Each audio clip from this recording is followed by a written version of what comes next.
Man, what is happening, my YouTube family? Of course, it is your boy B New coming at you on this Thursday morning. Just want to wish everybody a happy Thursday. Positive vibes to everybody. I know I did not have a show on yesterday morning. Your boy had to go to the dentist and get his tooth pulled on yesterday. So still in a little bit of pain. These people, they don't want to give you the good meds anymore. They just want to give you some damn Motrin. I had to look at the dentist like Soulja Boy said, Drake. I said, Motrin? Motrin? I mean, you ripping a damn piece of my skull out of my head, especially when you pull a tooth. You ripping a damn piece of skull out of my head and you giving me some Motrin. But anyway, just had to get that out the way. So if I start to drool uncontrollably throughout the course of this video, y'all feel free to just listen to the audio. With all that being said, as we all know, Anthony Davis is set to return this evening. And I know a lot of people around the NBA are fearful of Anthony Davis and an Andre Drummond front court, and as well they should be. So tonight, we will get a chance to see the pairing of the big AD and the little AD for the first time ever playing together, which is going to be very exciting. Although it may not be too exciting because, as we know, Anthony Davis is only limited to 15 minutes in his first couple of games, which I understand the minutes restriction, but 15 minutes, I say at least give him 24 minutes. At least you can get 2 quarters worth of basketball in, but either way it goes, hopefully he'll be able to shake off a little bit of rust. Usually when you have injury, that's the main thing that you're concerned about, is a little bit of rust, and he, of course, shake that off in the next couple of games as he revs his minutes up.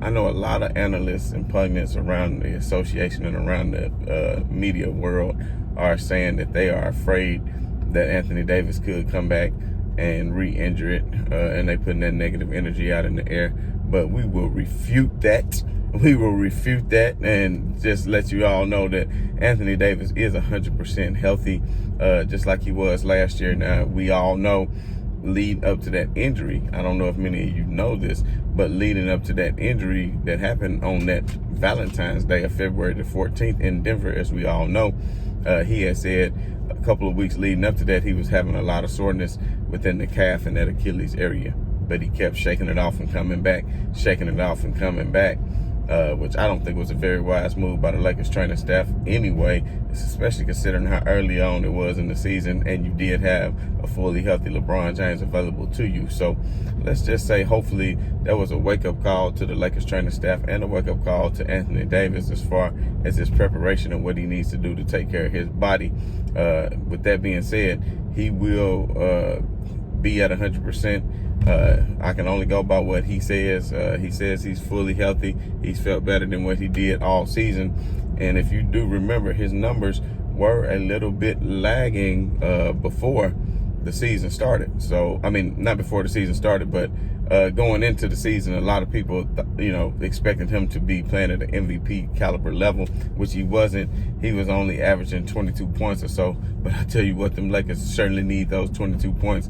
And when it comes as far as getting easy baskets, AD gets them real easy. So that's a lot of times when the Lakers aren't in transition and they not on fast breaks, then they struggle a lot of times in the half-court offense without having a LeBron James to orchestrate that offense. So even though Schroeder is a good point guard, he's more, I won't say he's more of a scoring point guard. He can get others involved, but at the end of the day, he is no Chris Paul. And LeBron James, we all know last year when he played point guard, did lead the association in assists. So we know more than well what he's capable of doing as far as being a point guard. But anyway, with Anthony Davis and Andre Drummond both solidifying the front court for the Lakers, I would expect for them to get a lot of easy baskets, and I would also expect for them to get a lot of turnovers as far as causing turnovers on the defensive end, because I know, Anthony Davis, he's one of the always top 5 in the association in blocks. Andre Drummond, he's always in the top 10 or so in steals. And with that being said, that can create a lot of havoc on the other team's offense by them just creating turnovers. And when they create turnovers, we know that leads to easy baskets and easy points for the Lakers. So when the Lakers get easy points, then that's all good. They really need to have that. And anytime you can have easy points and easy baskets, then that's always a good thing. So, like I said before, I'm really looking forward to the matchup tonight with Dallas. Of course, they get a chance to play them again in the next couple of days because they're having a home and away with Dallas like they did with Utah earlier in the week. With all that being said, the Dallas Mavericks won't get a full dose of Anthony Davis because of their minutes restriction, as we all know. But at the end of the day, I still feel like, the Lakers have enough with Andre Drummond in the front court, along with Anthony Davis. Even if you're only getting 15 minutes from Anthony Davis, I think it'll be the spark that the Lakers need to go ahead and pull off a couple victories. But with all that being said, of course, Portland lost again last night. Damian Lillard did come back from injury, but they still weren't able to pull out the victory last night. So Portland continues to lose. Dallas, they're like, even at the worst case scenario, if the Lakers drop both games to Dallas, they still will be ahead of them in the standings. And by that time, with a week or so later, then of course we all know that LeBron James will be returning to the lineup. And then that'll probably be with maybe 10 games, only 10 games left, which is unfortunate because I would like to see LeBron go ahead and come back now. But I'm sure he wants to be as well rested as possible and not to retweak that ankle. So it's better to be 100% healthy. And in Anthony Davis' interview with the media yesterday at the shoot around, he did say that he was 100% healthy, and he said that LeBron would be coming back 100% healthy. And I know a lot of people say, as athletes, especially at this time of the season, nobody's 100% healthy. But I would beg to differ, because if Anthony Davis has been out for the past 9 to 10 weeks and LeBron James has been out for the past 5 or 6 weeks, then they're going to be 100% healthy. Trust me when I tell you that. They are both going to be 100% healthy. And with that being said, I'm telling you, there's no team in the Western Conference that is going to be able to match what they're capable of doing when they are at full strength. I will say, with only a few games left in the season, I would want to see LeBron and AD and Drummond all play together just a little bit more. But I don't think it'd be that big of a deal, considering that Drummond is a center and he can mesh well. And LeBron's game a lot is based off driving to the hole and kicking it out. And when you got a new addition like Ben McLemore, then he'll certainly thrive whenever he's on the court with LeBron James, because he lives for wide open threes, and that's exactly what LeBron James is going to give them. And I know a lot of people think that I'm disrespecting the Utah Jazz and Rudy Gobert and Mike Conley and Donovan Mitchell and company. Trust me, I am not. I just feel like the Jazz, they're a team that's capable of being beat.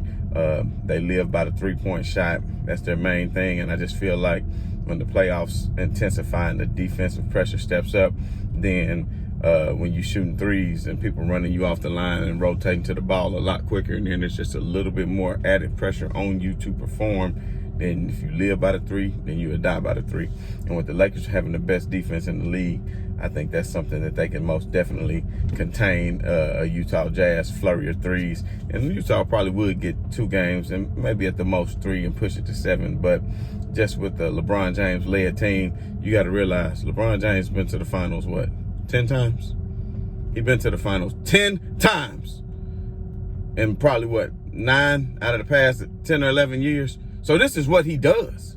So get accustomed to it and get used to it, because he's still, you might say he's outside his prime, but I beg to differ with the numbers that he's putting up and what he's doing as far as his physical capability and what he's doing on the floor. I would say that he is still in his prime. And I feel like the Lakers with Anthony Davis and Dennis Schroeder, and this might be a window of opportunity that will be shrinking, because I highly doubt if they'll be able to keep both Schroeder and Drummond. If somehow they can sign Drummond, it's not going to be a lot of money left for Schroeder, especially the money that he's looking for, especially because he didn't even take the extension for the $20 million per year, and he was seeking more. So I think this is a window opportunity that the Lakers definitely need to take advantage of, because as far as being in the West and making that run, having a Dennis Schroeder, and then Caruso as the backup, as far as KCP shooting, Ben McLemore, and then even Marc Gasol, who can come in at backup center and spread the floor when you need to. I just feel like the Lakers have a well-equipped team that's ready for the postseason and that's made for the postseason. And I just don't see any team beating them in the 7-game series, not even a fully healthy Brooklyn Nets team. But at this point, I'm trying to wonder if we will ever see a fully healthy Brooklyn Nets team, because as we all know, James Harden suffered another setback in practice. So, the hamstring is something that's very delicate. If he overexerted himself again and he, pushed it and strained it again, he could be out for a couple more weeks too, which would basically take us to the end of the season. So who knows, maybe they can come in and get it all together. But at this point, we don't even know the real update for Kevin Durant's thigh contusion at this point. So at the end of the day, the Brooklyn Nets, they dropped the game yesterday too as well to the Toronto Raptors. And like I said, I was taking care of some business yesterday as far as getting my tooth pulled, so I didn't really get to check out a lot of games yesterday. So my apologies. When you in a lot of pain and you take some medicine, you just kind of want to sleep and get your rest. So if anybody saw that game yesterday, tell me what happened between Brooklyn and Toronto. Not any smooth brain people, just people who know they hoops. Let me know what you thought happened in the course of that game. I don't think Kevin Durant played. I just looked at the stat line and I saw that Kyrie did play, but it looked like they got smoked. So I was just wondering, kind of the storyline and the narrative and what happened in the game. So maybe y'all can help me out in the comments below on that for those of you who don't mind doing so. But anyway, looking forward to the game tonight. Like I said, I know everybody will be tuned in, so we will have a lot to talk about tomorrow for sure. Like I said, my apologies for being gone the past couple of days or so, but when you're dealing with a lot of pain, that just is what it is. I should have pulled this thing a long time ago when it grew in back when I was about 20 years old, but I never listened. I'm just hard-headed. So anyway, just want to keep wishing everybody peace and much love. You know what I mean? Positive vibrations to all. And last but very not least, right on to the real, and much love to the haters. I'm out.